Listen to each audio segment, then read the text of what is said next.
Hello, everyone. My name's Hank Sutala. And my name is Yahava Aquarian. Yeah, and Brian will be joining us in just a moment, and here is another episode of Midnight Meanderings.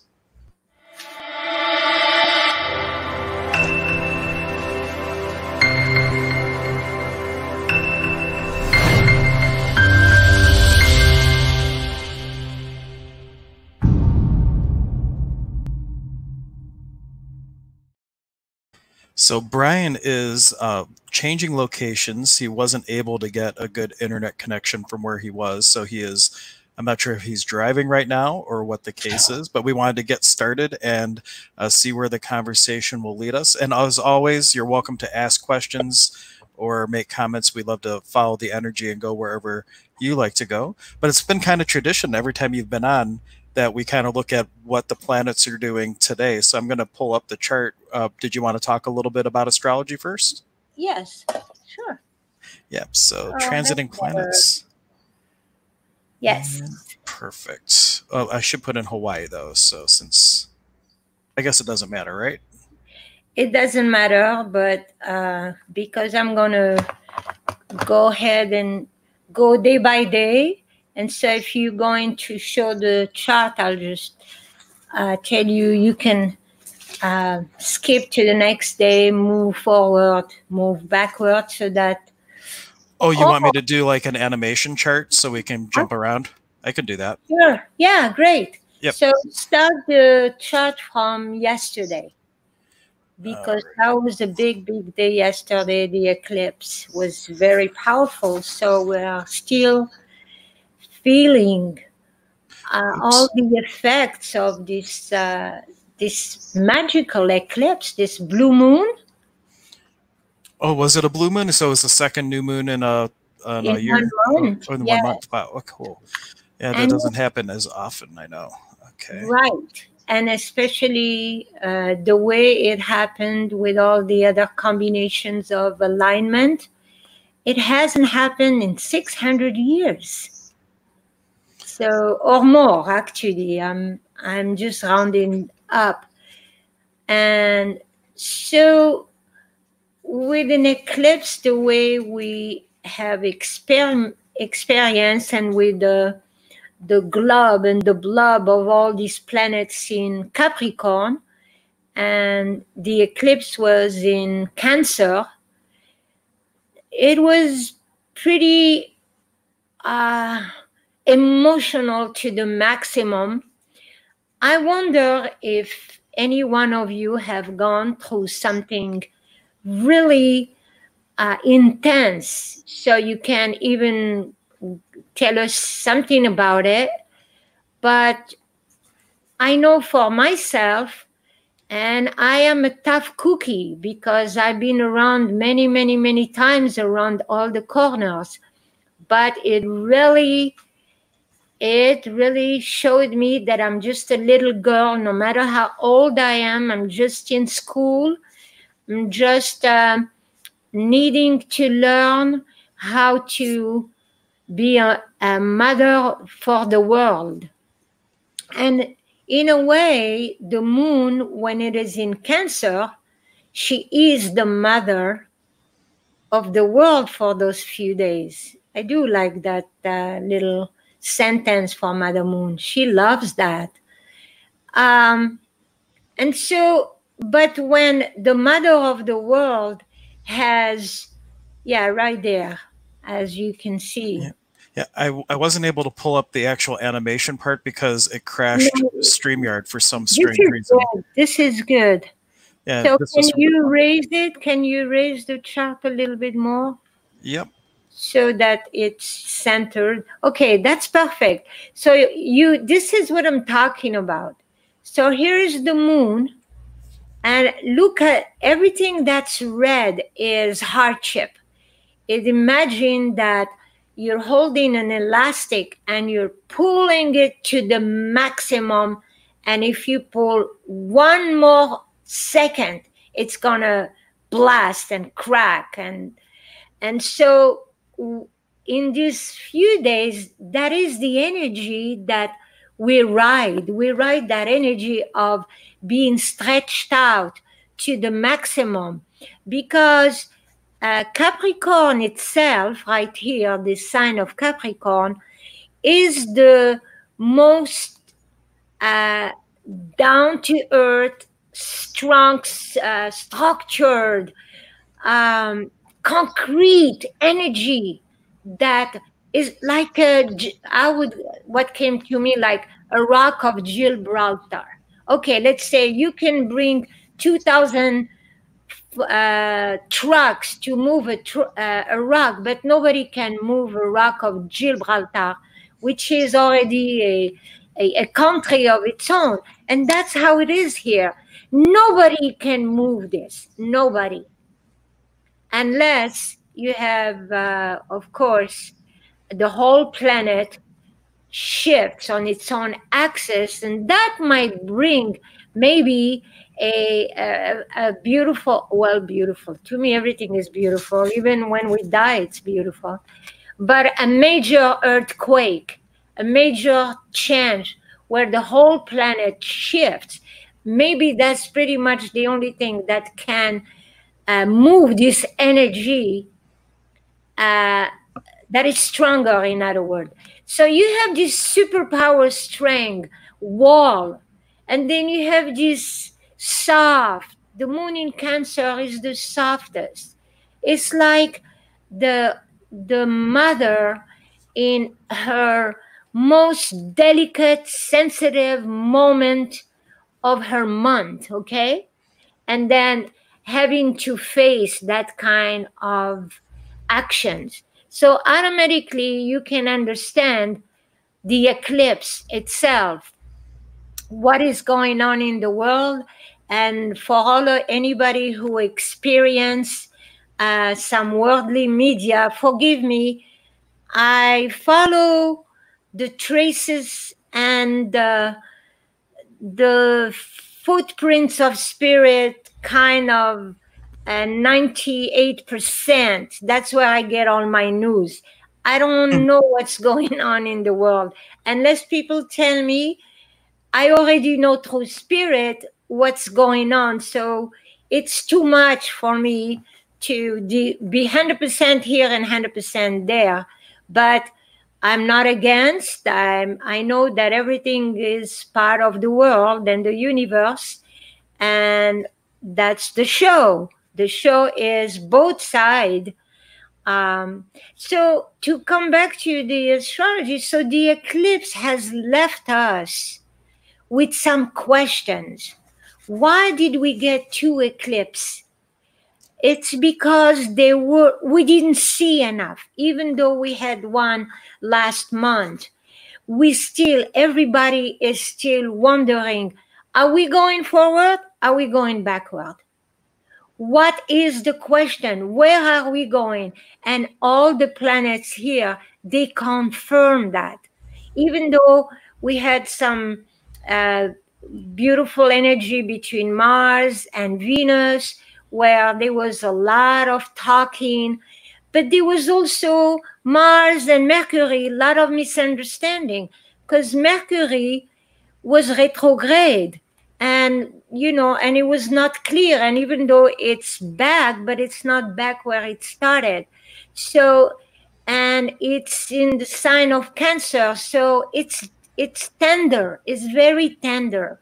Our thoughts, very tender thought. And when you have Mars that is pushy, that is just gives us the feeling, okay, we're moving out of this action, about this COVID, of this world, and we starting new, and we go and we try to start, and then we go, wait, we gotta heal first. So Chiron right there says, come on, Mars, mellow out. You've been through a lot of pain. You can't just jump in from the hospital to your driving your bus. It doesn't work like that. You need to move slow so you don't break your neck again. So those are the kind of energy going. And so these energies of moving fast, they square. What square means, they are controlled by this. This three planets put in the box these guys. So Mars is the strongest because it's personal. It's closer to the Earth than Jupiter, Pluto, and Saturn. But they have the last word. You have to slow down. You have to heal. You have to move slow. So we're gonna do it right. We're not gonna rush. Yes, we And know these are the squares. these are the squares. And then you go down here, and it's also squares the Cancer. It squares Mercury, Yep. and it squares the moon. So we're trying to move forward, but really what we have to do is, how can we see strength in all these actions? So how can we pick from each one their pollen? So pretend we're bees, and we're going to pick the pollen from these three major powerful people that are, they have a function. They're changing our government. They're going to give us the freedom that we were born to be in.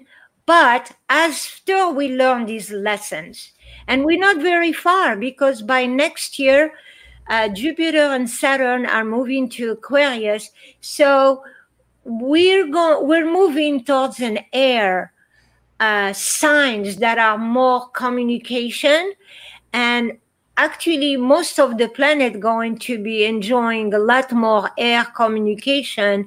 So uh, in communication we can compromise, we can help each other.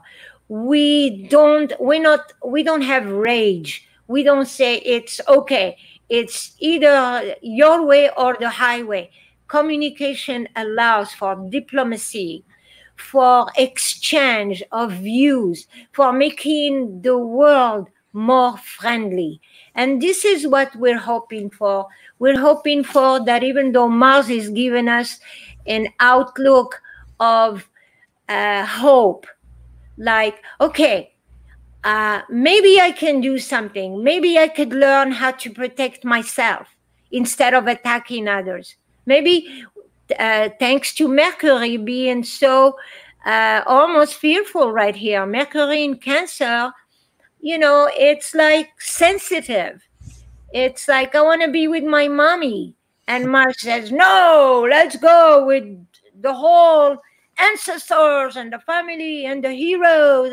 So you see, like, how I changed from the soft of Mercury and the tears of it. I met so many men with tears in the last 2 weeks. Most of my reading, actually 75% were men in my readings the last few weeks. So I learned a lot about these two companions here. So how do we take all this energy now to us personally? How do we deal with it at home?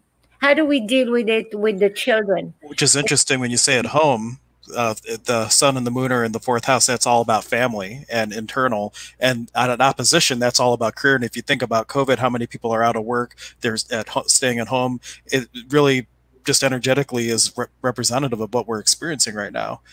But now, Exactly. to your point, what do we do with it? Exactly. So what we do with this, we try to feel us being children. And what do children do? They want to play with their friends. So we as parents, it's our time to be children with our children, not to uh, not to show the pain that we are going, but show strength. This is a time where we can launch our families to say we are eternal. What is a moment like this? This is temporary. This is ephemeral. What is 6 months in our life? And be creative. So each one of us is going to be a mother of creativity, because Venus is very much with the children here. See, Venus in Gemini, she says, let's play with our kids. Let's create, let's invent, let's do anything we can do. Uh, uh, um, paint, draw. Mars says, let's go take, and Mars gets along with Venus right now. Let's go and play with, teach our children, teach gardening, teach anything. Um, so at least since this is happening, let's be courageous. It's all about right now, this whole month, be courageous no matter what. Thank God. In just a few days, if you want to move this chart to the 24, 25, especially like Saturday, the sun's going to Leo, okay? So in the next few days, the sun is going to go to Leo. And we're going to be kind of able to be creative, able to feel, at least for a few weeks, that the sun is on our side. The sun is going to heal a lot of the COVID energy, because the sun is life. The sun is happy. The sun is like, oh, I can go to the beach. I feel good if I'm in a vacation. So instead of pretending that you are home stuck with COVID, I told my son today, honey boy, this is the month you usually go on vacation. Just go on vacation on your mind. Go and be free. Don't worry about work. Don't worry about money. You worked so hard. Go play and feel that the play is the work.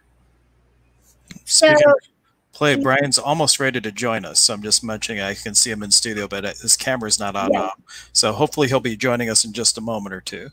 And I would love to finish with that before he joins, because if I had some hope, is in this coming month of Leo, you're gonna be as creative as you want, and it's gonna work because it's gonna trine Mars, it's gonna trine the nodes, it's gonna trine Venus. Mercury is gonna move in the middle of the time of the month into Leo itself.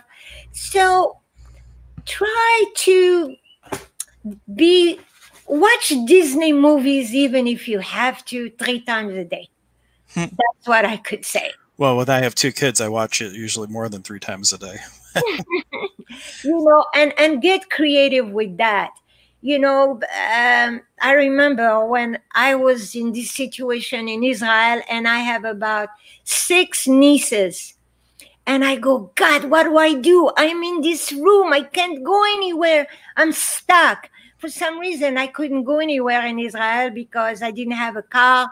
And I was stuck in this house in the middle of town. And I live in Hawaii. I said, you know what? What do I do? I opened my suitcase. And I'm a gypsy-like. At that time, I was very much gypsy. And all my clothes were gypsy-like. So I said, oh. Then I picked up every scarf.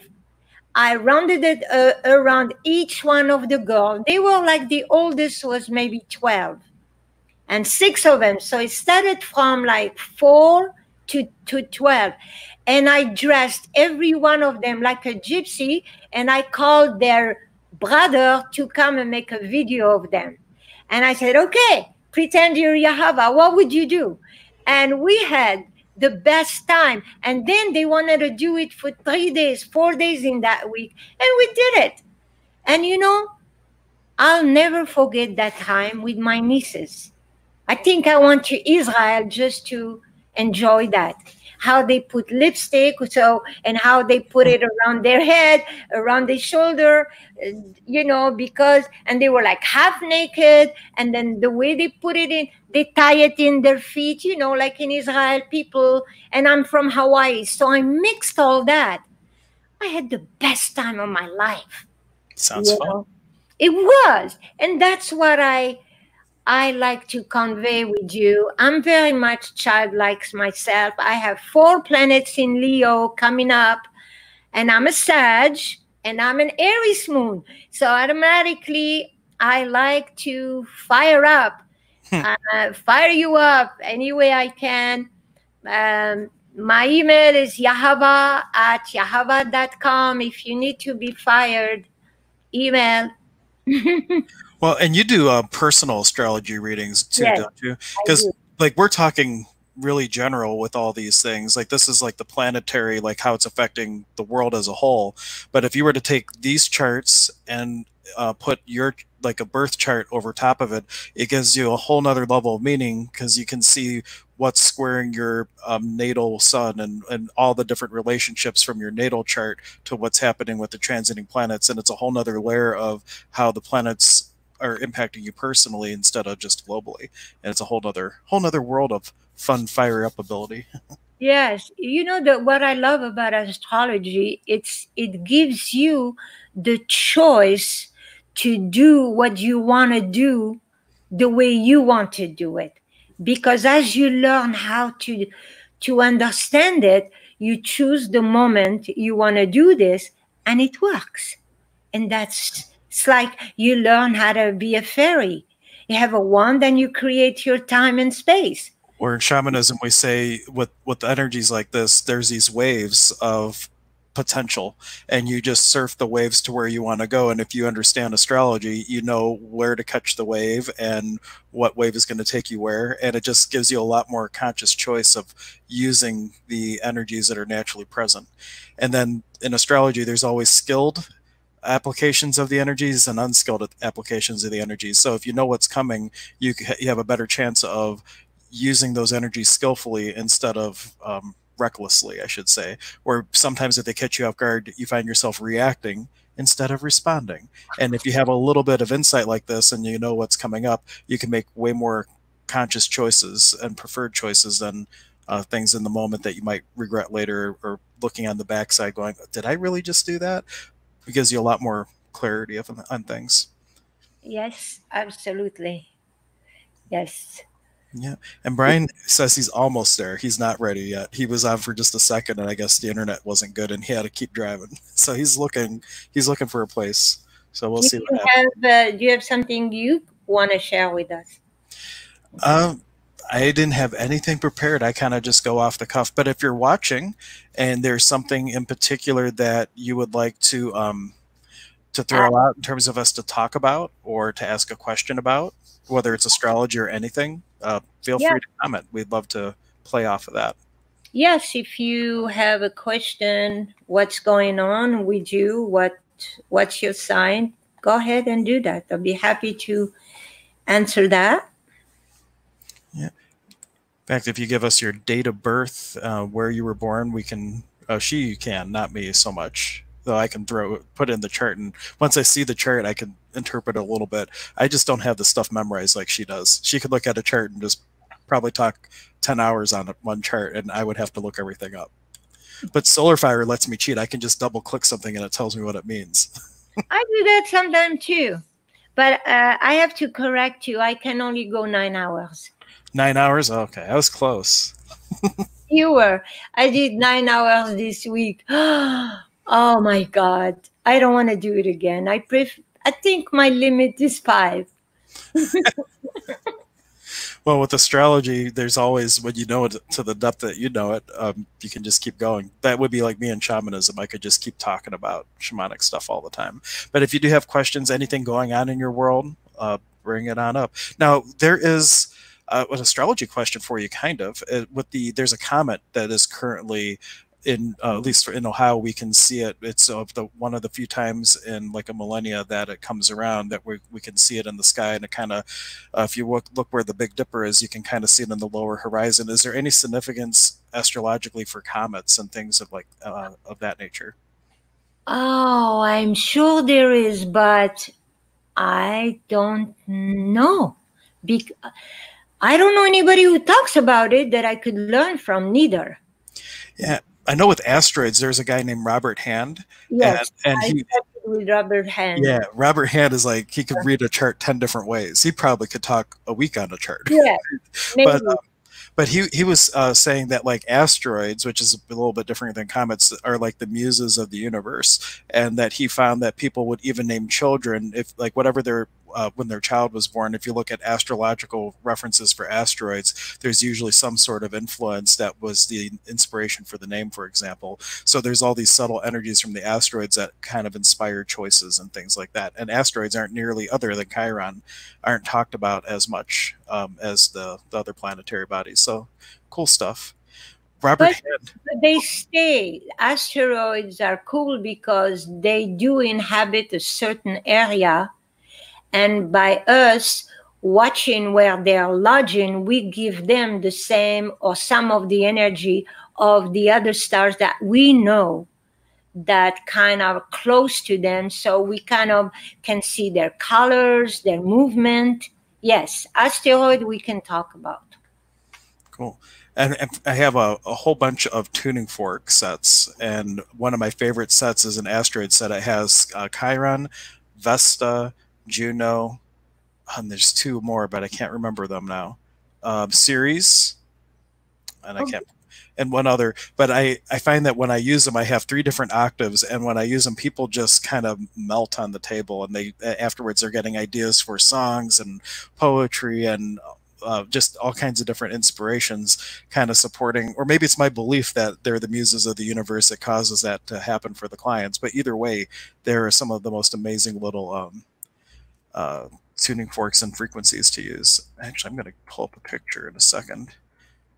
good. I would love to listen to that. Oh, you know, I probably won't stream from the office for a midnight stream, but if I'm ever there, we can definitely get Send play me. around with some of the frequencies. I would love to hear that because those are all my favorite ones. I wrote a story about Athena and Vesta yesterday. A story about them? I use them. I use them. I write stories, so would like next time to share a story. I almost was going to share a story today, but since you kind of asked astrology, I go with the flow. I say, okay, God, what would you like me to talk Oh, about? well, Story? if you had a story, that would have been, well, kind of Brian put it in my head. Like he said that you were about to log on and we could talk about some astrology. I never thought about just asking, what's on your mind? But here we go. Let me pull, I'm going to upload this little uh, picture. This is just from my office. It's my display of tuning fork toys. As soon as, where do I overlays? Here we go. And you'll see what I mean. I posted this the other day and said I have a slight addiction, quote unquote, to tuning forks. Well, you're good at it. Yeah, there's I don't know, I probably have about 400 different forks, Woo! and yeah, look at all, and then there's like 3 octaves of planets, and then we got all the asteroid sets. There's organ sets, mineral sets, or archangel sets. There's all kinds of fun stuff there. And then well, next time I'm at my office too, the other fun thing that we Never can get seen into. anything like that. What's that? I've never seen anybody like that No. with And so many forks. So okay. well, there's literally forks for everything because if someone has like a diseased liver, through science, they can tell what a frequency of a healthy liver is. And if you use a tuning fork that's the frequency of the healthy organ, it can help it come into sympathetic resonance. So it's all kinds of wonderful things you can do with forks. And same thing true for a chakra. If your chakra's out of balance and you know the healthy frequency of the chakra, you can play that note or tone that note if you don't have a fork and help to bring it into a sympathetic resonance and heal. And then this is a picture of my office. You can see all the crystal bowls. There's 21 different bowls that I have in my office for working with people, plus a gong. And then there's a didgeridoo, koshi chimes, all kinds of sound stuff. But at home, all I got with me today is this little guy, my little hand bowl from last week. Oh, we'll give it a ring. Maybe we'll clear the internet issues from Brian's wherever he's driving. Woo! Beautiful. I love that. Anyway, that's the one way that I use astrology is when someone's on the table And if I feel that they have like you can feel heavy energies in the body, and so when I know that there's a heavy energy, I might take the sun and use that with the idea to illuminate, or use the sun and Pluto like the plunger to help bring up the energy so we can better deal with it. And I'll even do things in opposition, so put the moon on one side and the sun on the other, causing the opposition for the illumination of the shadow, and or squaring different energies. People will actually feel different if you have. We've done this in class before, where you have one person stand, and everybody takes different planet forks, and we ring them, and then we stand in different patterns, either all together, so it's like one big conjunction, or separate, where it's an opposition, or squaring it. And as we move around the person, they can actually energetically feel different. And some things are very pleasant, and other things make them feel really uncomfortable. And it's no question, because when you look at astrology, when you have like that first chart we looked at, that was so much going on, everybody's going to be uncomfortable, or at least they're going to be noticing some energies the way that that is. And forks have the ability, if you do have a lot going on in your chart, you could actually balance somebody looking at their chart, seeing where they have different energies playing out, and then use different planet forks to help smooth them out so they're not as overwhelmed. Wow. Yeah, I did that once, but not with the fork. My first astrology class here in Hilo, and a lot of people showed up. I was amazed. I sewed a chart big enough so people can stand in each house. And Ooh. those So it's like a floor chart where people can. one, right. It was like maybe 22 diameter. And then I did that where people who were Geminis stood in the Gemini, and, Aries stood in Aries. And then I had them kind of, okay, why don't you try to reach for your friend? And they go, I can't. Well, you see, that's how it is in astrology. If you can't reach him, now you understand how hard you have to work to be able to go to that house to hold his hand. And so, I used different movement, and then we put my helper in the center, and then we were asking her to give us the how she felt every time somebody moved. When we put 5, and she didn't know, she had like eyes closed, and it was like what you're saying. I love it. I think I want to do that again, but I only did it like once. I think I really would. I love the way you're doing it. Oh my God! Now I see why Brian is so in love with doing this work. Okay, I understand him better. First, I didn't understand him. I said, "Oh, come on, you just cuckooing with 2 4, and man, you gotta get your trip together. You have a this, you have a that. You want to do this, you gotta." But I could see now that he knows and who you are and what you do. Yes, I would love for him to come and do it right here on Big Island. Nobody's doing it. Yeah, I don't know if he has planet forks with him, but I'll have to make it out there and bring some toys and all that. They even have gongs made for the sound of the planets, but that's really hard to travel with. I don't have any planetary gongs yet, but they have them all for the frequency of each planet, because there's mathematical calculations based on the orbit, how you can calculate the Hertz frequency, and that's what all the forks are based off of. So there's actual scientific basis for all the forks as well. Pretty cool stuff. Really cool stuff. I better start playing. Well, and the cool thing is you don't even need a fork. Like, if you know the easiest one, ohm, 136.1 is the energy of the Earth in orbit around the sun, and that's where the tone of ohm comes from.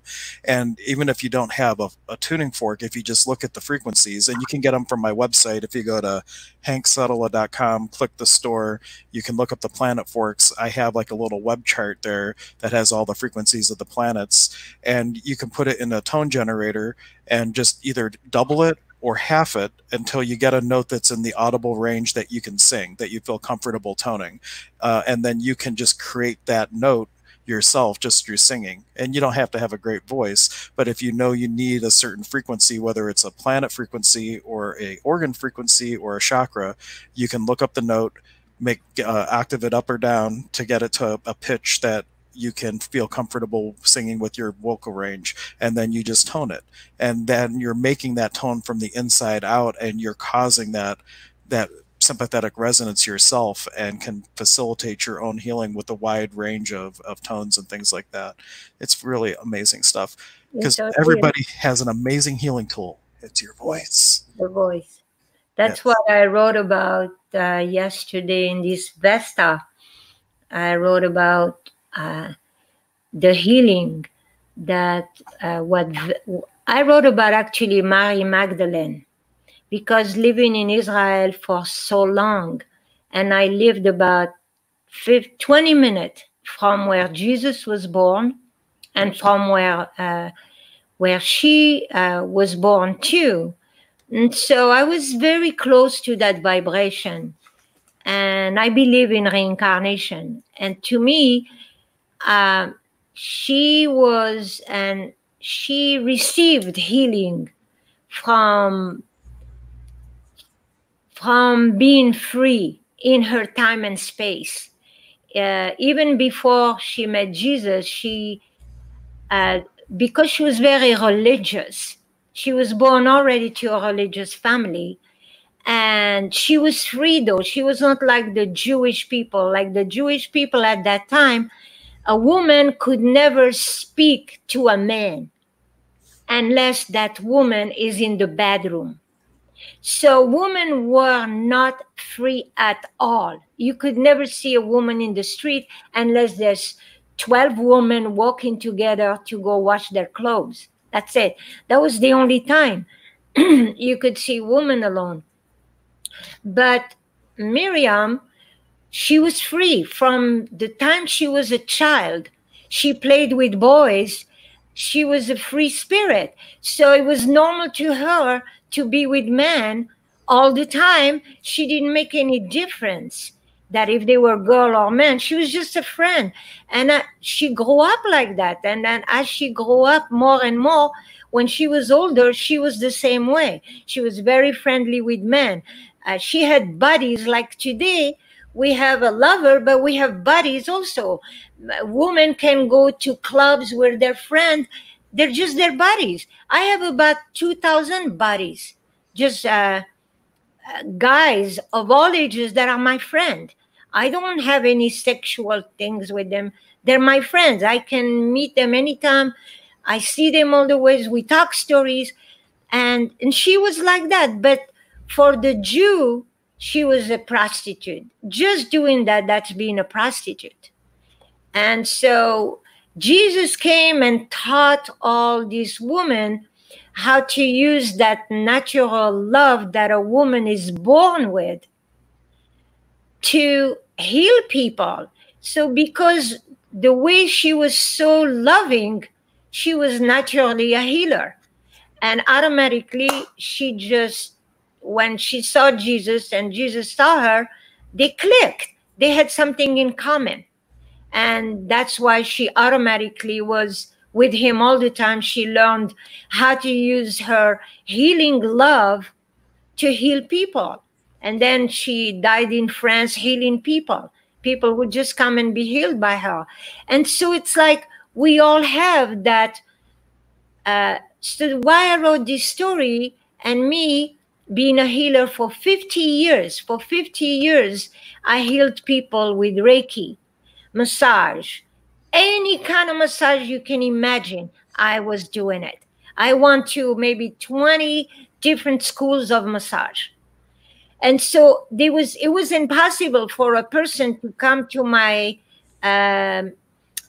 shop or house or whatever and leave, not change. It was impossible, because I would do whatever it takes. If their pain didn't go away, I would give them a colonic.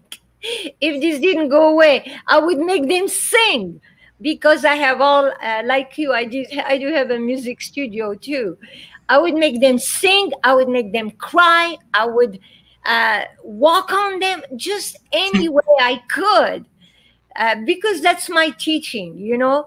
And I felt that that's what Mary and Jesus have taught us, that this is time where, like you, we could use any kind of um, what do you call that, format to heal each other, any kind of format.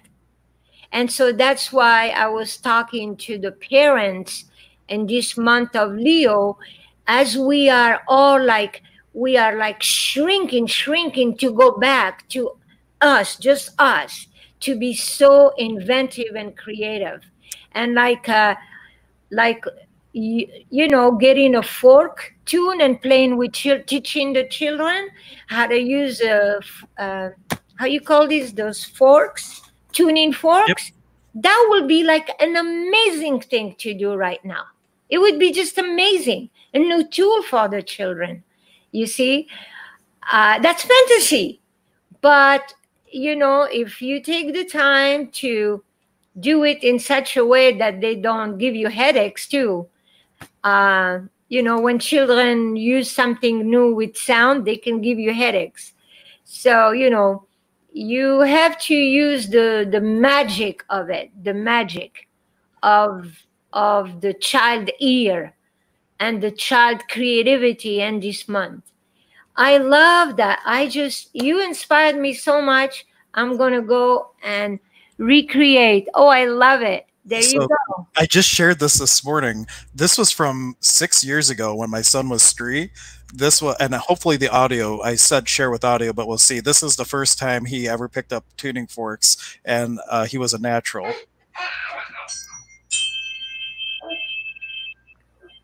Oh, let's teach our children this. Yeah, and Don't they will. And don't Max, be both my kids slow. will actually come to my concerts and help play bowls and everything. But that Yeah. was, I don't know why it's flickering so much, but anyway, that was my son Max with his first tuning fork experience, and they're Oh, both amazing. They'll play gongs and bowls now and our weekly concert. And speaking of, here comes Mr. Brian. He's here finally. aloha. Hey, Brian, you're here just in time for us to say goodbye. Everybody say bye, Brian. Yeah, you would not believe the hoops I had to jump through to try and get here. I had to travel from the coast back up to an area that I thought might have reception, and it did, but I didn't realize my high-speed data ran out. So I had to try and find Wi-Fi. That didn't work. So then I just ended up upgrading my plan. Someone helped me out and let me tether off with him so I could upgrade the plan to be here now. Well, welcome, Brian. I wish, Better late than never. oh my God. I wish So I did did before. you get any of my pictures? I was getting your pictures. I can bring those up if you want me to show those here. So Yeah. Brian is on a different island again, correct? You flew and you're now on another one of the islands, if I recall. Hawaii. Oh, you're on Yeah, actual way. Okay. I'm on Kauai. Oh, Kauai. So yeah, one of the most northern islands of the island chain. Yeah, the energy here is amazing. It feels like nicotine. If you've ever done a Nicotine. dose of nicotine, you're just buzzing. Everything's brighter, everything's clearer. It's really beautiful here. Okay. Well, I started. This is the most recent picture, and I'll work backwards. Now, what was so interesting about this? Was it just the mountains that you were taking a picture of? I assume not the street sign. Yeah, I think it's the mountain. I'm trying to see. It's small right there, but one of the first places I went to, that might be, oh, that's over on Oahu. So skip backwards a ways because I sent you a lot of Oahu pictures. Um, Well, here, let me close out of that, and you should still be able to see this. You want me to go to like the first? yeah, the first ones I sent you today. Oh, yes, start with that big tree. What do you call those big trees? I forgot. I cannot remember what they're called. But it looks magical, whatever it is. I've never seen a tree like that. Oh, Oh, you there's don't even. under half of the amazing part of that. So do you see that the stone wall in front of it? Yeah. Earthworks, I assume? Yeah. So there's the mountain. This is right at the base of a mountain. There's a mountain where the souls come into this world and the souls leave this world at another mountain on the other side of the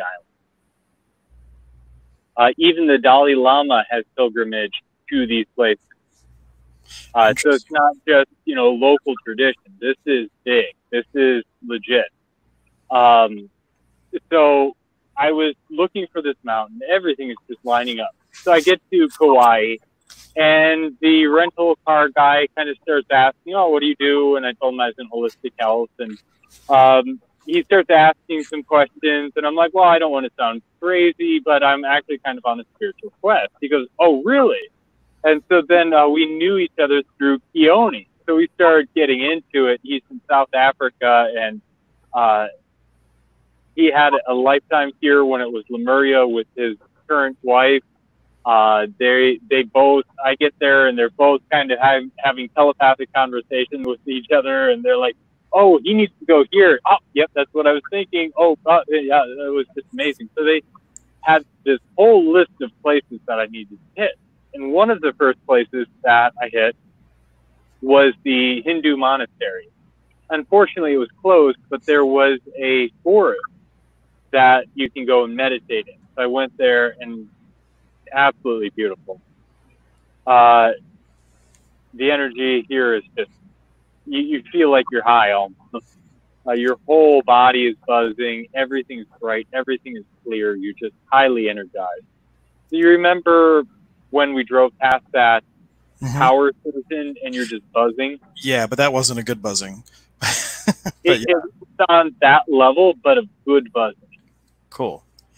Oh, this area is so significant energetically. I want everybody who's watching just to take a moment, and what I'd like you to do is take 3 deep breaths and allow in you to build up all the heaviness. It's all the hucha, and we're going to be offering this hucha to the tree, to the earth here. And when hucha is offered in this way, we know that the tree and the earth, they can take this heaviness and create light out of it. And so it's a beautiful gift. And we're going to use this breath of hucha out to connect to the tree and the Pachamamita, the spirit of the land here.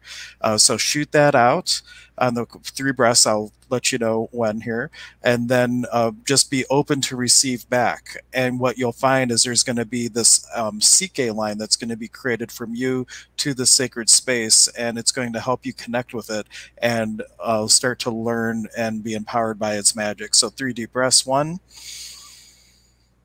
and out. 2, and out. And with the 3rd one, hold it for just a moment. And a pakui, just a forceful breath out. Shooting all that heaviness out to the trees and to the Pachamamita of the land. Iari Pachamamita kuna, ompui, ompui, ompui, iari mauki kuna, wilka mauki kuna, ompui, ompui, ompui. Mama Aipa, ompui, ompui, ompui, Pachamama, ompui, ompui, ompui. And just feel the CK line forming and this connection coming back from the sacred spot back to you. This dialogue, this communication with the sacred place, with all these nature spirits here, being able to sense them, be aware of them, and being able to start to learn and acclimate to their power and their magic of how you can use this connection to better yourself and your fellow creatures on this planet. Whew. And that's just the first picture we're looking at. Yeah. So this place is heavy. I was looking for this mountain, and I told that this is where souls come in. I had heard about this a few places, a few times, but Keone said I had to go there. The rental car people, they told me that I had to go there. So I came back, and I'm looking for this thing, and I knew roughly the city it was in, and I didn't know exactly where. So I'm kind of searching here, searching there.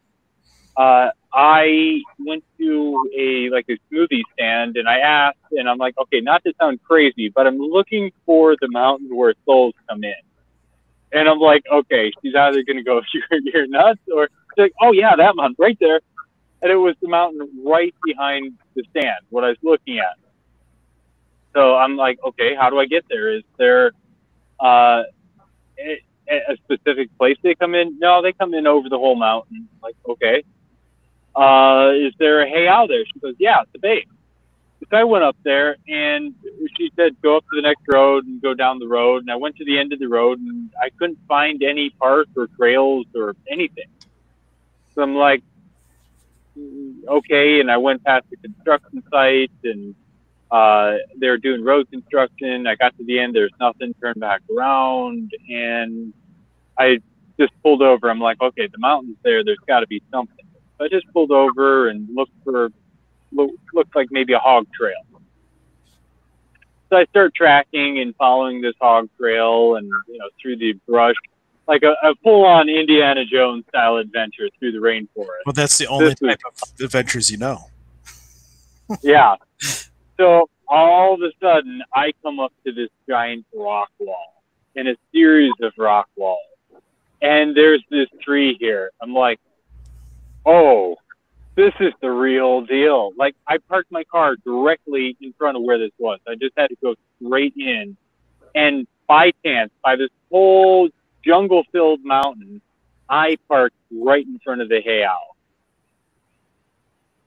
And it just blew my mind. As you can see, this is an ancient temple.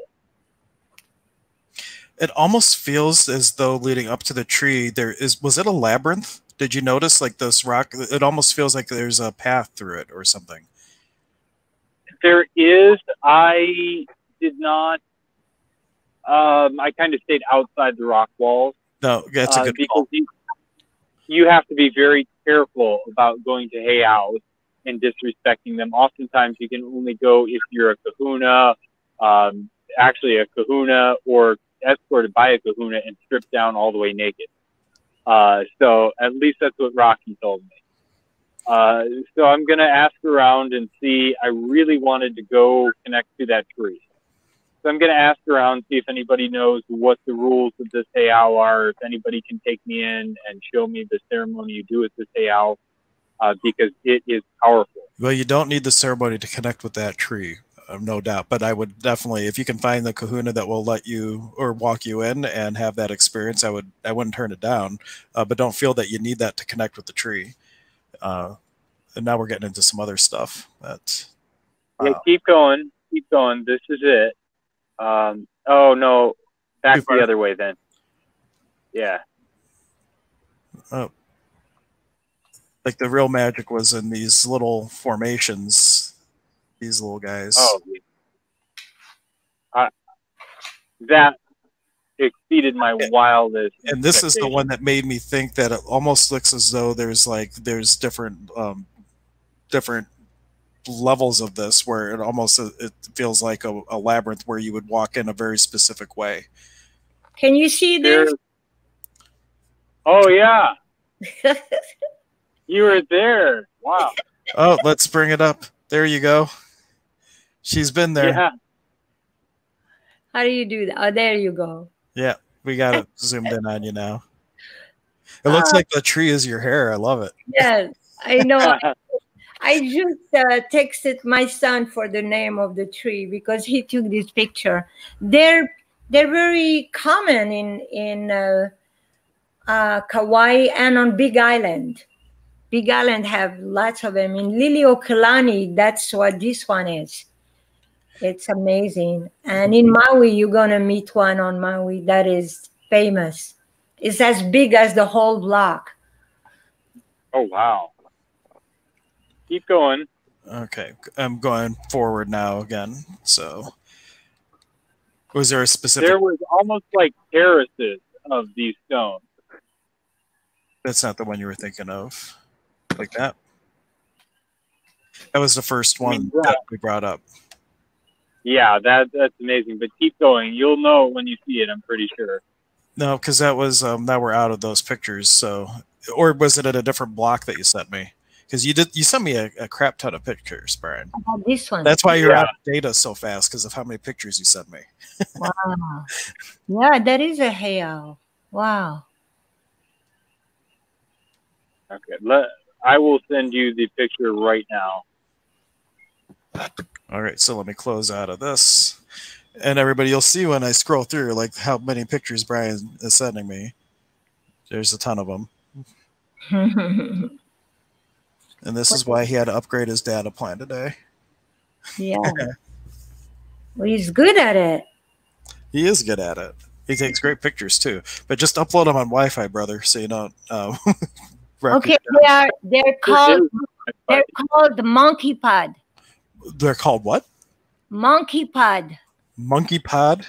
Mm-hmm. That's their name. Monkey pod tree. Well, there we go. How monkey pod trees work. Well, I got a little link to some information about monkey pod trees. Oh, that is just interesting. Okay, pull up this next set. This next set. Okay. So what are we looking at here? You tell me. That picture and the next picture. Yeah. We're lucky you stayed in this reality. I know, right? Yeah. The first thing that comes to mind is a little bit of a portal. Well, not a little bit, quite a portal. Well, you did say this is where the souls come into the world, right? Is this it? Yeah. So is that the door? Did I find the door? Well, I believe it's a door. I don't know if it's the door, but it's definitely a portal, without a doubt. Okay, yeah, there's two right next to each other, but I saw that, I'm just kind of again tracking, just feeling which way I'm supposed to go. And all of a sudden I came up on that. I'm like, oh, there it is. Wow. Yeah. And it's not the rock, but the rock is a marker for it. And yeah. Wow. You found a great site, Brian. Yeah, that is a great site. See, this is what we were looking for when we were looking for the 8th cave. This is what we were aiming for, and then we found something else. You hit the gold pot here.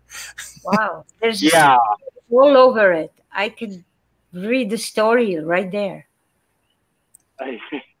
So I found it. It's there. Kauai is no joke, seriously. Very different people. The genetics are different on the island. So the Hawaiians don't look like the Hawaiians on the Big Island or some of the other islands. They're very tall and slender, whereas on the other islands they're shorter and stockier. Is that looks like? I think that. Oh, that's Oahu.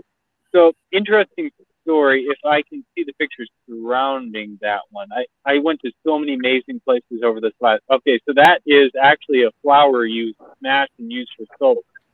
So I ended up on walkabout on Oahu, more primitive walkabout than I had expected. And I met this guy named Ryan. I really wanted him to come on the show. Maybe now I can get him on sometime soon. His knowledge was extensive. He knew every plant, every rock. He took me to all these different amazing places. He took me to the mouth. Yeah, that's where we did a ritual cleanse in that little pool, the river. He took me up to Kamapu'a'a's half man, half pig, his palace.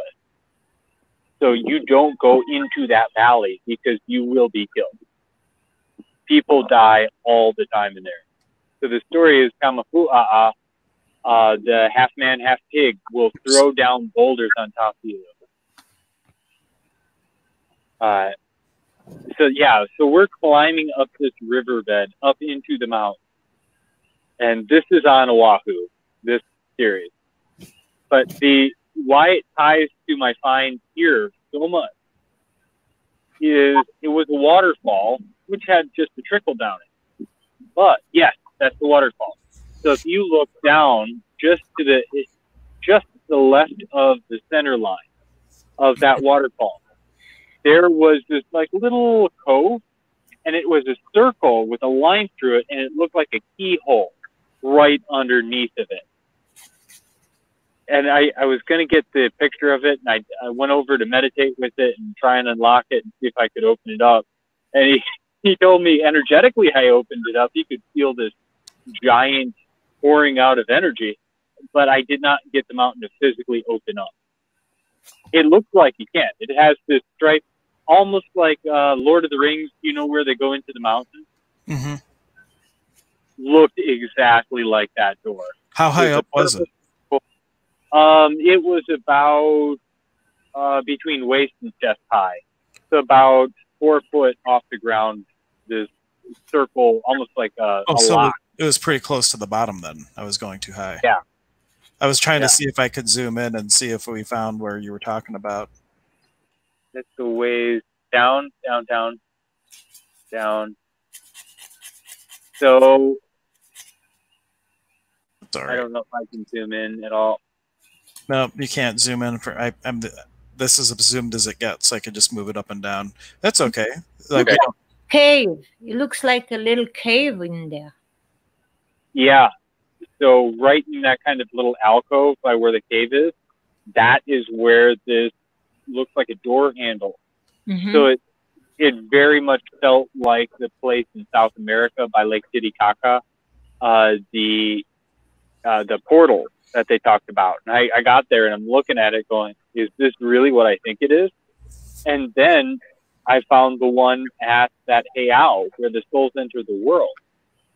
So, and then Hank spotted it right away. So I have a hunch that's the same thing as, and Ryan even kind of looked at it and said, yeah, he felt me open it up, at least energetically. Not physically. The mountain didn't open up physically. Not all doors are meant to go through physically, so that's okay. Yeah. If you've opened the door, you have that connection, you have that CK line. Man, we got to do an Aini Karpai, buddy. I got to soak in all this stuff that you've experienced. And we can do that virtually. It doesn't have to be in person. So I'm anxious to to get that download and let it unfold over some time here. Woo. Actually, that's a good idea. At the end of the show, I can do an Aini Karpai with everybody watching. Okay. So. Yeah, if you're interested, stay tuned to the end, or even on replays if you have to drop off because of how if it gets late or whatnot. It will still work, and just come back and watch the tail end, and we will do that Aini Karpai. So when I first got to Kauai, it felt. I mean, even still, my tongue is buzzing like I got electrocuted. I just feel like my whole body's buzzing. I have a lot of pressure in my third eye. So we're going to see what happens. It's really amazing here. Well, just ask your light team to the energies you're acclimating to just kind of what are the things in for transformers to act as a transformer to allow your body just ease with acclimating to the energies so it doesn't fry you by accident. Oh, I just hit me with a lightning bolt. Let's get this shit over. Okay, well, yeah, that's the Brian way. It's like the Hank way would be like, let's have ease. And Brian's just like, just hit me with the lightning bolt. I'll get over it.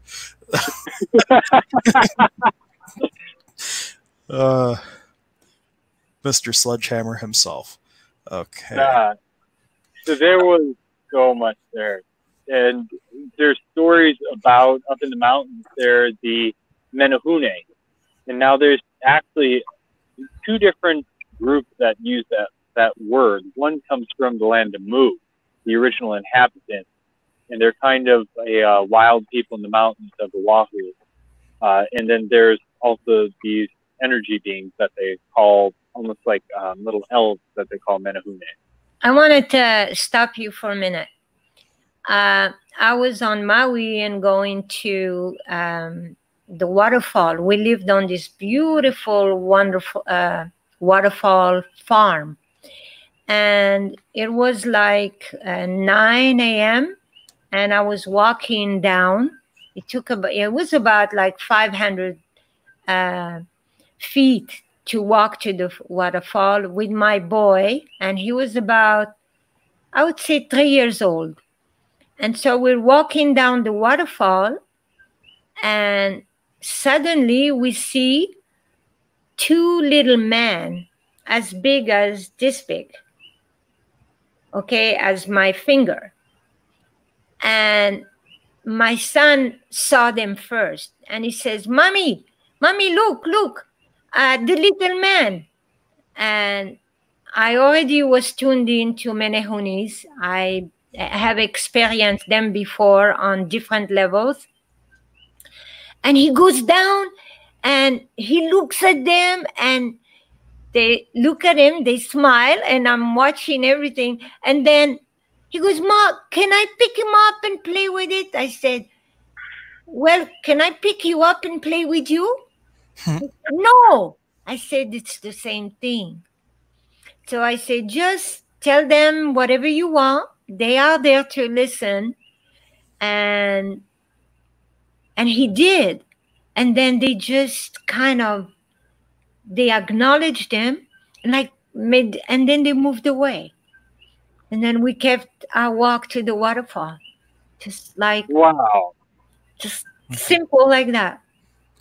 And my apologies for people who are watching on my profile. I forgot to make it public, and we had several comments come through from things we were talking about earlier that I wasn't ignoring it. I just literally didn't see it. I just realized I didn't make it public. So there's some people that were asking, Kelly, if you're still watching, make another comment, and I will be happy to speak to that. Otherwise, I'll just message you afterwards. And then Lori was asking about some things about to calm Mars. Laura, if you're still watching, comment again, and we will speak to that. It's just that we didn't see the comments, and I apologize. But if you're on, we'll go back to it. If you're not on, we'll just make comments back to you after the stream's over. So let us know if you're still watching. All right. Now, was there other pictures you wanted to touch in on? Figure, you got it on late, and normally we try to stream for an hour and we always go over, but figure like 1:35, I want to be wrapping up because I have to sleep. So we got like 15 minutes. So in this 15 minutes, what would you like to cover most, Brian? I'm still kind of just reeling over that owl I found today. And it happened just like Mexico. Well, I did a lot more workup. I had done a lot of research, a lot of remote viewing, had a lot of people look at where I was going in Mexico. And I told the taxi driver to stop here. And this was in 2014 Mexico, so not my last Mexican adventure. This was in the Yucatan. I remember that because I remember whatever reading I gave you at the time, you got some validation, but he literally pendulumed 4 coordinates on a map, and he's just following his GPS, and he tells the taxi driver, he's like, okay, stop here. And the guy's like, this is the jungle. He's like, yeah, that's where I'm getting out. And he just like goes trailblazing through the jungle with a machete and cutting things and finds a city, literally. Yeah, I mean, yeah, long and short, yeah, that's the story. No. That's what happened. And we did have Lori checking in. Lori is still watching, so I want to bring her comment up beforehand. She was just commenting on the astrology. And this was, hopefully you can remember the chart. If not, I can find it and bring it up again. She said her question is that, what sound or other healing can you recommend to calm Mars at this time? It is squaring Pluto, Saturn, and Jupiter for an unusually long 6 months, and violence is increasing.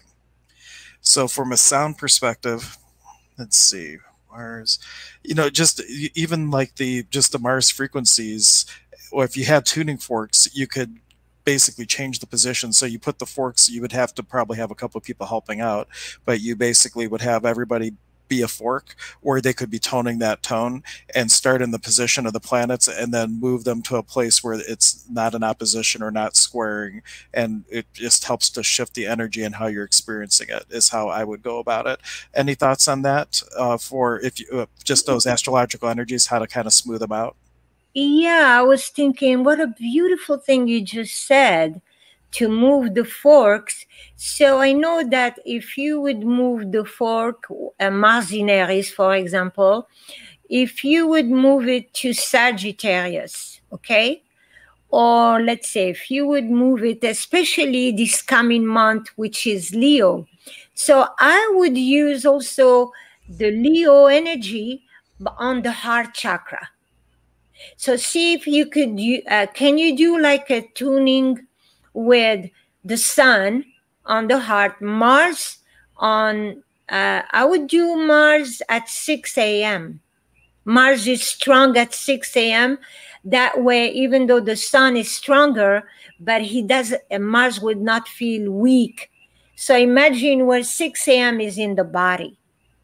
And then you want to go from Mars to the sun and then go to where Sagittarius is. So use the planets that rule the sun, Mars, and Jupiter. I would use those sound, because what they're going to do is they're going to go through the whole circle of vibrational tuning of fire. So when you have all the fire together, it makes you strong. Then you're going to feel strong because now you have awakened the fire within. That's what I would do. Yeah. And Lori says, thank you. And also, nice, make a trine, and great idea. So she likes all the comments and suggestions. And the other thing that I would put out there is ask your light team. I love, Brian came up with that. I used to say teammates, spirit guides. Brian had light team. I'm not sure where he got it from, but ask your light team, what contribution could they be to acclimate to the energies of the planetary influences with ease and be open to receiving from them? Because oftentimes they are way more adept at navigating those different energies, and they could be a great asset to us if we can receive it. So that would be another thing to bring Yes. up. Yes. And she doesn't want to take away from Brian's incredible portal. No, well, we talked about the portal. Now, who knows what we're going to talk about next? But she will try all that. So yeah, same way as it happened in Mexico, except I did workup. So I did remote viewing. You helped me tap in and see what I was going to find, and I had almost a whole year of workup to looking for what I was going to find in the Yucatan. And I mean, I'm looking at the GPS, and I tell the driver, okay, here. He goes, here, this is the jungle. And I look up and go, yes, it is. And so I'm thinking to myself, I'm going to die. A jaguar is going to eat me. Poisonous snakes are going to get me. Faraday lamps and others. I'm like, oh, man. Well, it's what a good thing you did this trip before the other trip, because otherwise you probably never would have done it. So my adventures have been pretty wild. So I get out and I'm going, no, I'm not going to chicken out. I'm going to go in. I'm going to do this. I came all this way. I went a quarter of the way around the world to figure this out. I'm going to go in. So I'm going in, and I'm pushing through the underbrush, and I'm going, what on earth? I listened to psychics. Am I crazy? What am I doing? I'm going to die here in the jungle over what? And this is when I was kind of first getting started. And I'm going, I'm going to die because I was stupid. So, and then I go in a little bit further, and there it was. There was a pyramid, square pyramid. There's 90-degree steps in it. And I'm like, oh, wow, this is real. This is really real. So I start going in more and more, and I found more structures, more buildings. And this was in the middle of the Mexican jungle. This is down a road where there's no tourists. This was, I got a few looks when I came back out, and people driving by, and I pop out of the jungle, and they're like looking at me like, "What on earth?"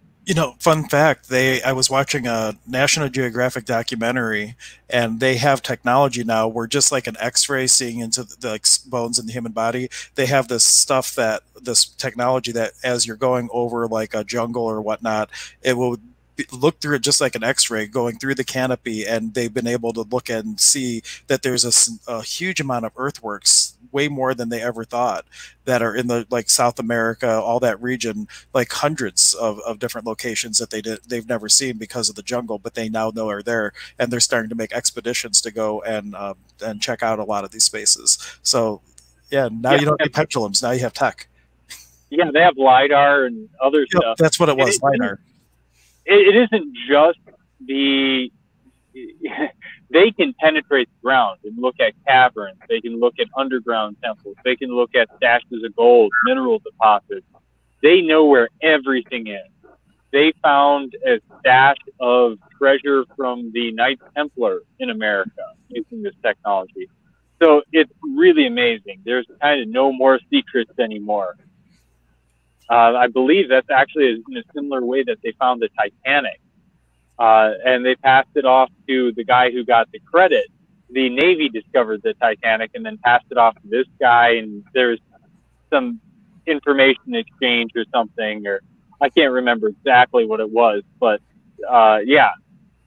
So they know where a lot of stuff is on this planet, and because it doesn't fit with the mainstream story, they've covered it up. Like the red-headed giants in North America, they don't talk about that. There was tons and tons of mummies and skeletons found with red hair. But since it didn't fit the Smithsonian picture of what it actually is, they don't talk about that.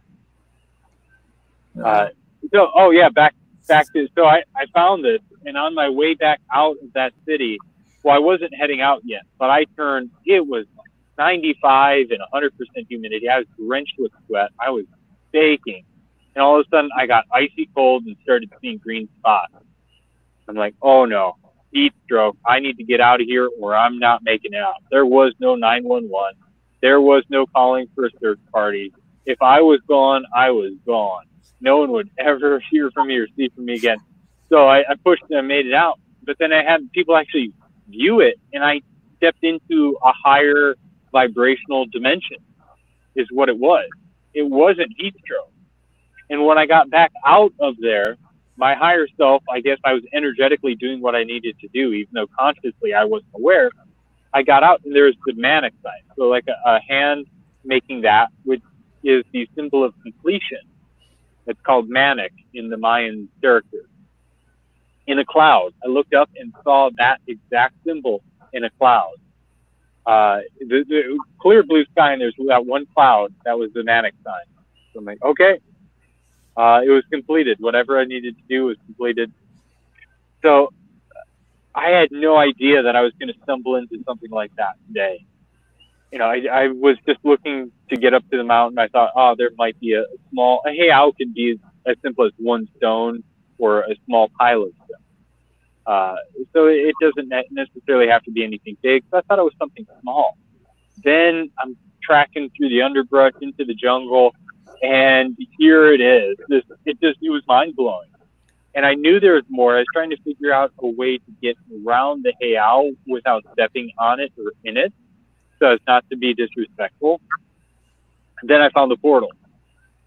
So that was really amazing. Very cool. Mm-hmm. Well, you know, like if you believe in reincarnation and in intuition, you go to these places because somehow you've been there before. Somehow a memory comes back. And when you are, there are places that you were there 200 years ago and they're still alive. Those places, they're still around. So if you're going to travel back and you're going to see a piece of it, you're going to go, yeah, I'm going here. It's like you remember it, the place remembers you. See, wherever you go, places remember you too, because everything has life. Everything thinks like you, even though they don't talk like you and me, but voila, you know. So there's no accident. But it's so great to hear you tell us those stories, that you are here to tell us again. Yeah. And the fun thing with what we're planning to kind of wrap up our stream tonight, there is a thing in the lineage that Brian and I practice called the Aini Karpai. And Aini means divine reciprocity. And the idea is that normally in person, the way that you would do it is you would go up and you would touch your forehead to someone else's head, and it allows you to, in turn, one person is the conduit for allowing the energy to flow out, and the other person is receiving it. And the idea is that you are receiving the totality of everything that they've experienced, that they know this lifetime, other lifetimes, the totality of who they are.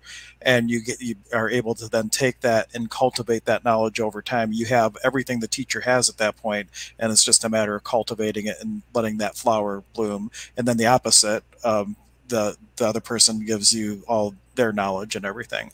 And Brian has been doing so much stuff that by doing an I car pie with Brian, it's giving everybody the opportunity without having to go on walkabout and almost dying left and right at every turn.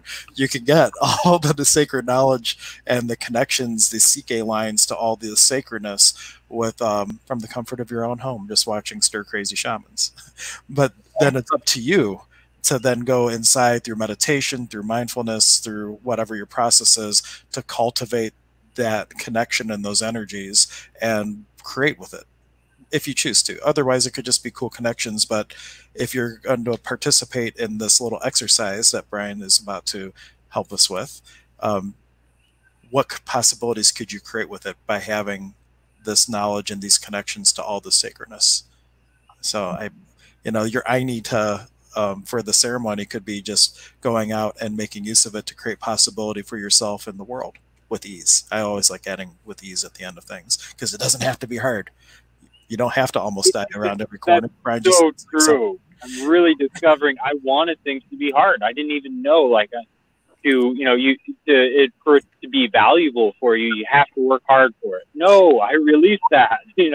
And you are worthy. Everybody is worthy. We are all part of the same animated essence. We are all part of the same Kausai Pacha, the field of living energy. There is no person, no thing, no event that is more sacred from one thing to another, which is really hard with the perception of a duality. In the duality, we have the idea of good and evil, and people aren't worthy and people are worthy. But in the oneality, we are all one, and both things are true. But if you really look at every moment as a God moment, every person is a child and has that potential to manifest divinity on the physical plane, we are all worthy because we're all the same stuff. Yeah.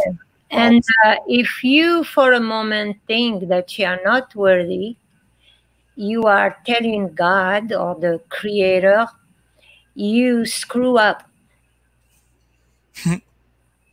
So period. So that means you screw up with me. I don't feel worthy, so you did something wrong. And it's impossible. It's the doubt, just doubt out.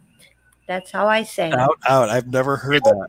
Out. And I'm the king of cheesy puns and sayings, and I have never used that. I'm going to use it now, though. Yes, please. What Yahava was saying about past lives is definitely true. Like, Kauai feels like home. I love Kauai. Tula in Mexico, another place, the Toltec capital. I know I had spent lifetimes there. So there's places around the world that I've traveled to that just feel like home. For some reason, Austria. I absolutely love the Green Mountains up there. I just felt at home there. So there's places I've been all around the world that have felt like home to me. And I just kind of have that recognition. And today was definitely, I don't know, it's like, I stepped into it. I'm like, oh, this is big. Like, as soon as you saw the picture too, you noticed that. Yeah, it's like, oh, this is not just a picture we're looking at. We're all connecting with this bad boy right now. Yeah. There was like no question. Like, we're going. And I've been told that as I've traveled, I've picked up energies from all the places I've gone. Right, and you're creating CK lines. All the places you've ever been, this tree, you've just connected all the CK lines from every place you've ever been to that tree. Especially with the training that you've had, like, you know how to carry that energy, and you're making all these little connection lines, reintroducing mountains and trees and streams and waterfalls that haven't had an experience with one another for millennia. How cool is that? And now he is going to be doing all that for us. I want to just open, before we do that, I'm going to just call in and open the just calling all the nature spirits and things, including all the spirits of our place of emergence, not just for the people currently listening, but for all the people who might watch on a replay and all that type of thing.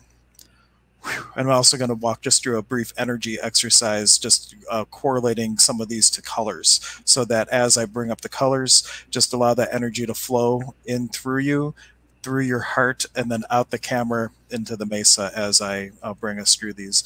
Iari Pachamama, ompui, ompui, ompui. Victory and praises, Mother Earth. Bring your healing here. Heal what the soul's already healed.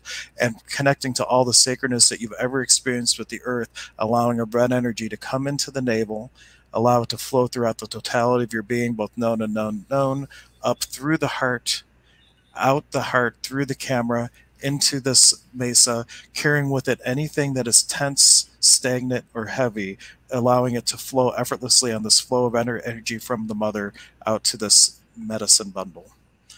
Ahaya, Mama Unu, Mother Water, ompui, ompui, ompui, Iari Mama Kocha, ompui, ompui, ompui, connecting with the water in the tailbone, allowing a black energy to come up through the tailbone, swirling throughout the totality of your body, being, and beyond, through all lifetimes, through all experiences, moving anything that is stuck, stagnant, or low vibration effortlessly up through the heart, out the camera, and into this medicine bundle. Woo. Iari! Wilgachaiwa, the sacred swimmers, dolphins and whales, ompui, ompui, ompui. Ahaya, Texelerpu, great cosmic mirror, ompui, ompui, ompui. Ahaya, Wilka Taiwantan Waira Kuna, attention, victory, and praises to the sacred four winds. Ompui, ompui, ompui, bring your healing here. Ahaya hatan sumakuntar, the great and sacred condor. Ompui, ompui, ompui, yari sabra kinti, the royal hummingbird. Ompui, ompui, ompui, and with the wind, a blue energy coming into the throat, and also silver energy from Mother Moon coming into the throat, joining in with the black energy of the water, the red energy of the earth, swirling throughout the totality of your being, both known and unknown, in all aspects of existence, through dimensions, planes, and realities and lifetimes, taking anything that is heavy, dense, stagnant, or not moving, and allowing it to effortlessly flow up through the heart, out the camera, and into this sacred medicine bundle. Ahaya, Inti Taita, Father, Son, ompui, ompui, ompui. Ahaya, Texe Muhuamaru, ompui, ompui, ompui. Connecting with the energy of the sun, feeling a leaf folding out from the heart, allowing the energy of the sun to come in, swirling throughout the totality of your being, mixing with the black energy of the water, the red energy of the earth, the blue energy of the wind, and the silver energy of the moon, allowing yourself to acclimate to all these new powers and magics, knowing how you can use these energies to better yourself and to your fellow creatures, allowing this energy to take with it anything that is slow moving, stagnant, dense, or not a high vibration that no longer serves the true essence of who you are becoming, and allowing to effortlessly flow back out the heart, through the camera, and into this medicine bundle. Ho. Hiya, Quichicuna, the rainbow, ompui, ompui, ompui. Iari, Pachamamita Kuna, all the spirits of the land, ompui, ompui, ompui.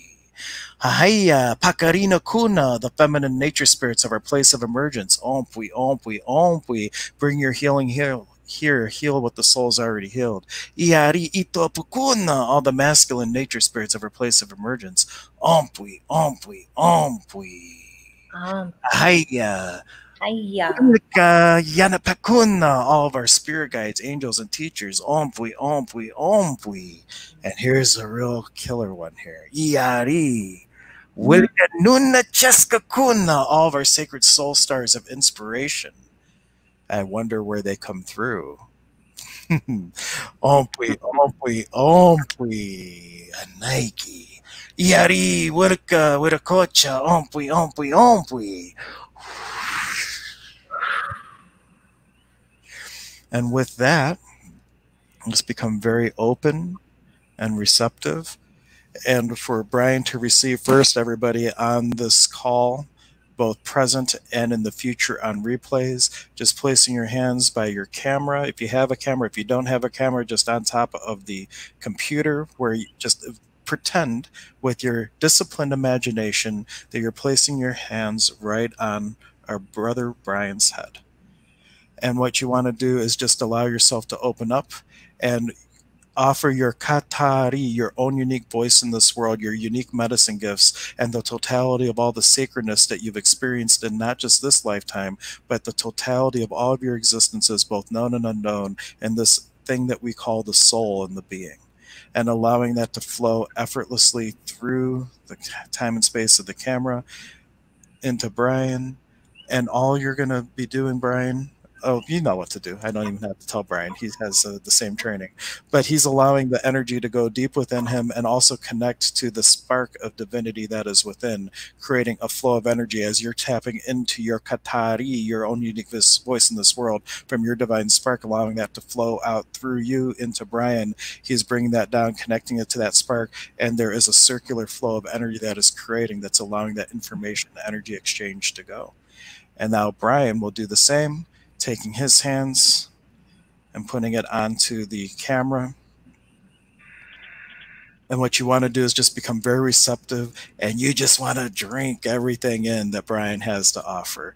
Let him be a withering skeleton. Just take all of his energy. You're not really going to take any energy like that, but this is the energy, the energy of like a baby that's so hungry for the milk of the mother. You want that kind of sensation to be able to tap in and just drink that energy deep within your soul, allowing it to filter down through all the layers of the body, being, and beyond, to that divine spark within, that muhukoya, that seed of divine potential, creating another convection flow of energy, of the energy coming up through Brian, coming out through the camera, coming back down through you, and going into that seed of divinity, that muhukoya, allowing both flows of energy to continue, and recognizing that in this process, not only have you gotten the knowledge from Brian and all of his experiences, but also the knowledge from me and all my experiences, and anyone else who is on this call, past, present, future, or other entities that are not with bodies right now that are participating.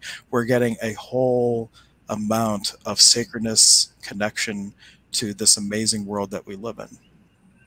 Amen. And anything Brian would like to add? I know I facilitated the talking part, but if there's anything you want to improv with it, feel free to offer that. Okay, there's one more thing. So this is coming in 3 stages here. So that was what I've collected. What I am, my essence, I've shared with you. But here is something that was shown to me. This is actually an exercise I did at the portal. Okay. I called in my higher self and my true essence to come through and dwell within me. So what I'm going to do, I'm going to go back and open that portal and pull through your divine essence, pull through your higher self, just like a retrieval, and put it into you. And Quechua, that would be Iari Hatan Umakuna, attention, all of our great higher selves, our souls, our monadic self, if you want to call it that. But of course, you don't have to say it in Quechua, but I wanted to offer it. Iari Hatan Umakuna, ompui, ompui, ompui.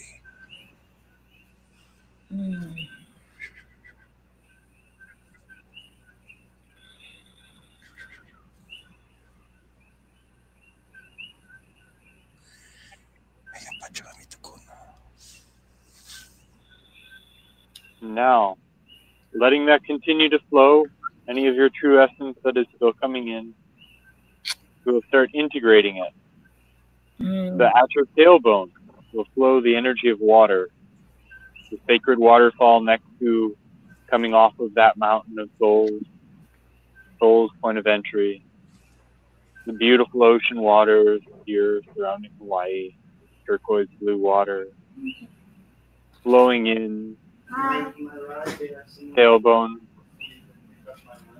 washing all the heaviness off, cleansing all those soul pieces coming back to you. Continuing to flow the energy of water, we now go to the energy of Mother Earth at your navel. Imagine a warm red umbilical cord connecting to the center of the planet. Let that love energy flow into you. That earth energy, making you feel solid, whole, complete, giving the substrate for those soul pieces to come back to you. Continuing to flow the love of the mother, wrapping you in a warm blanket of love. You now call on Father Sun, Inti, flowing that into your heart, the energy of fire, masculine love energy, the love of the Father, burning off any heaviness you feel, melding all your soul fragments back into one solid whole piece. Continuing to flow that energy, we now call on Brother Wind, these beautiful ocean breezes, the breeze of the mountain, blowing that in through your throat, breathing the breath of life back into all your soul pieces that have come back, revitalizing, revigorating, continuing to flow the breath of life, air energy. We now go to the ether. We flow that in through your crown chakra and third eye, spiritual energy.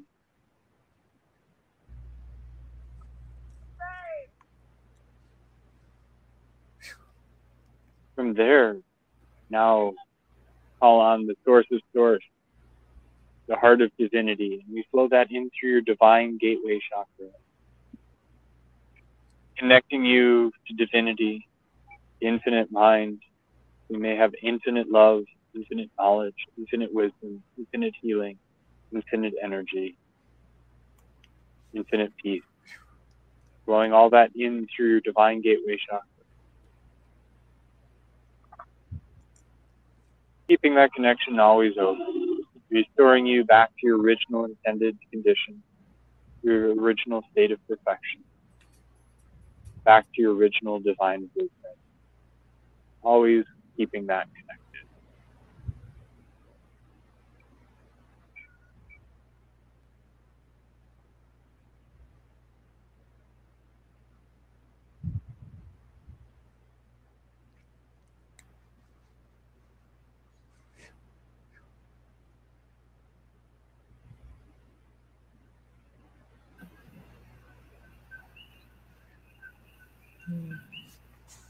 I'd like to add one more thing. Can you hear me? Yep. Yeah. Just because in the next few hours, the sun is moving to Leo and the moon is in Leo. So this is like the most powerful day of the year when it comes to the heart chakra, the love. Very timely. Yes, yes. So I just wanted everyone that hear this to do a meditation with the moon and the sun together. Just see the bride and the groom within your soul, your twin light, your twin flame light, your twin flame heart, just in the wedding of love and light. And carry that picture with you the next few days as a moon ceremony. When you wake up, everywhere you see the sun, just bring the bride, the moon within you. Bring that creatress. This is a matrix. In this time, this is a matrix point where the sun is at its highest and the moon is at her highest. So you have like superpower sword of light to work with. And so bring that sword, the Om song, the Ha, and just your heart everywhere you can remember. With the children. This is the month. This energy is the most beneficial between you and your children and all the children of the earth. Cool. Thank you. Was there anything else, Brian, with I didn't know if there was another part to that part, or was that complete now? No, that was so the Anikarpai. The bringing forth your true essence or your higher self through that portal and then integrating it. So, yeah. That's one reason when I was doing the opening, calling in people's Ituapu and Pacarinas, they say that they hold the blueprint for like the highest version of you. And that's the only way that as an infinite being we can distill down into physicality, is because the essence of who we are is stored outside of this dimension. And so our spiritual parents, the Pacarina and Ituapu, and our sacred soul star, the inspiration that makes us who we are, really. And that's where I think that little portal thing that you found, like this is where the little souls come, like into the world, and then ultimately into our punka. Puka. Yeah, very cool. Thank you. This is awesome. So, how did you feel with the bringing in of your higher self? Yeah, it was very good. I could almost tangibly feel as I was opening the portal and then pulling through that essence. And there was a lot of it. So it wasn't just yours or yours. It was everybody watching. Like I could feel it. There's a lot of energy coming through. What did you experience? I was really zoned out a bit. But as you were going through, I was, I have to go back and listen to the audio. I think I was calling in things very softly, but I don't remember what I was doing, honestly. I'd have to find out. But I was really present. But I've had that experience before with having my higher self come in. But I wanted to offer to people that if you have a birthday coming up, another time, like energetically, yes, Leo's moving in, or the sun's moving into Leo, but the time where you are most connected with your highest self is that time when you came into this world. On your birthday, on your solar return, they say that you get a seed of energy, of this inspiration, a soul impulse, if you will, from your higher self. And that is a great day to, if you're mindfully meditating, especially to the exact moment that the sun comes back into the degree where when you were born. If you're paying attention, you may have an amazing inspiration, and it's a great time to connect again. And to go back, if you have this video, go back and watch that whole little process again on your birthday and see if you might even have a more potent experience, because now you're in the energy of your day. And how much more potent would it be because you're actually having that connection, that resonance of having your birthday come around. But yeah, this has been my favorite episode to date, I think, Brian. Actually, while you were transcendentally bringing your energy to us, somebody was knocking on my door for like 5-10 minutes, and I couldn't get up and answer. And he was making sign. I have this roommate, and he was making sign, making sign, making sign. I couldn't move. I felt that I needed to really get this power anchored, so it was, thank you. You're welcome. You're very welcome.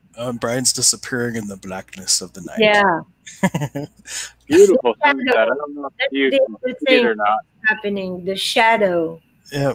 Dance with your shadow. Yeah. Awesome. So well, now we're way late to discover a place to sleep tonight.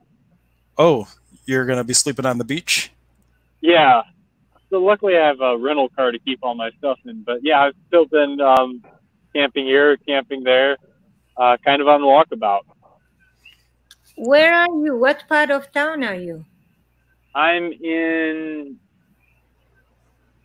there's a shopping center. I cannot remember what it was called. Palace. Princetown. Where? Princetown, in the north of Hawaii. Oh, okay. No, because I have a friend there. I was going to have you call him. He's part of the Source, the group that I was with. And he does have like BNB, they call it. Oh, yeah. And look at that. More magic happening by the second. In different place. But I'll send you his number anyway. Okay, thank you. Sounds good. Well, it is getting almost 2 o'clock for me, so I do think we need to wrap it up here. And wrap it up. Truly, Hi, Brian. One of my favorite episodes of all time. I love the ceremonial part. You got to bring us more pictures that trigger stuff like that, Brian, and we'll continue seeing. That's the goal, to find more places like that. That was an amazing discovery today, and I was told everything's just going to happen when I get here, and it is. Thank you. Thank you so much, Hank. Thank you for providing this platform for us. For me personally, I am delighted, and I appreciate the adventures of Brian. Wow, I really, I'm getting turned on, Brian. Oh boy! And I want to go, but then something else in me says, no, you can't do what Brian can. So it's perfect that you're doing it for me. And Lori was just saying, good night. Enjoy your trip, Brian. And thank you to both of us as well. You're very welcome. And as I play this little outro video, it's like a real nice light thing to end on. And it's about a whole bunch of flowers flowering. And as it plays, I just want everybody to visualize all the highest vibration that you can be in this moment. Allow it to flower out of your crown. And in this tradition, we believe that you do your own inner work, refine your nectar so that you can draw the Sawarkinti, the royal hummingbird, to you, which is a representative of our connection to the creator. So as we play this final little thing, just allow yourself to flower and just ask that hummingbird to come and drink from your nectar, creating that connection to Wiracocha, where you can then walk hand in hand with the spirit of the universe. So until next time, next Tuesday for more Meanderings, have a wonderful night, and thank you so much for joining us. Bye, everyone. Bye. Aloha. Aloha. Aloha.